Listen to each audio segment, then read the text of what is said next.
గారి బర్త్డే కదా, ఏం చెప్తాం? Happy birthday Pawan Kalyan sir. మీరు చాలా సొసైటీకి చాలా హెల్ప్ చేస్తున్నారు ఆంధ్రప్రదేశ్లో ఉండి. ఇప్పుడు మీరు తీసే ఓజీ మూవీ చాలా బ్లాక్ బస్టర్ కావాలని కోరుకుంటున్నాను. సో కళ్యాణ్ గారిలో వచ్చే క్వాలిటీ ఏంటి మేడం? హెల్పింగ్ నేచర్ బాగా నచ్చుతుంది. ఇప్పుడు చాలా మందికి సొసైటీకి హెల్పింగ్ నేచరే కదా కోరుకుంటున్నది. ప్రజలకి ఏం కావాలో అది చూస్తున్నారు ఆయన, అది చాలు. ప్రజలు పెట్టుకున్న నమ్మకాన్ని కళ్యాణ్ గారు నిలబెట్టుకుంటున్నారా? చేస్తున్నారు కాబట్టి ప్రజలు అనేది ఆయనకు ఓటేసి గెలిపించుకున్నారు. దానికి కళ్యాణ్ గారు ఎంత మంచి చేసినా కొంతమంది నెగిటివ్ చేస్తున్నారు ఆయన్ని. సో దానికి ఏం చెప్తారు? అది ఆయన ఏం తీసుకోవద్దు. ఆయన చేసే పాజిటివ్ ఆయన తీసుకొని వెళ్తూ ఉంటే చాలు, దానికి చాలు. అంటే మేడం సొంత డబ్బులు ఫ్రీగా అంటే ఇస్తున్నారు, ఎలా అనిపిస్తుంది? హ్యాపీ దానికి. ఆయన హెల్పింగ్ నేచర్ కోసమే ఆయనకి దీంట్లోకి వచ్చారు. అదే దాన్ని ప్రూవ్ చేసుకుంటున్నారు.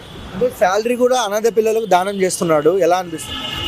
మంచిగా అనిపిస్తుంది కదండి. ఇప్పుడు చాలా మటుకు అదే కోరుకుంటున్నారు.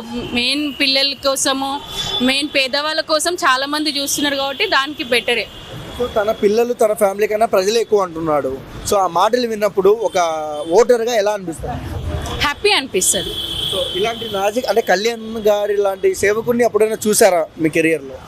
లేదండి, మ్యాక్సిమం అంటే ఇంకా ఎవరన్నా ఉన్నా కూడా కొంతమంది లోపల ఉండిపోతారు.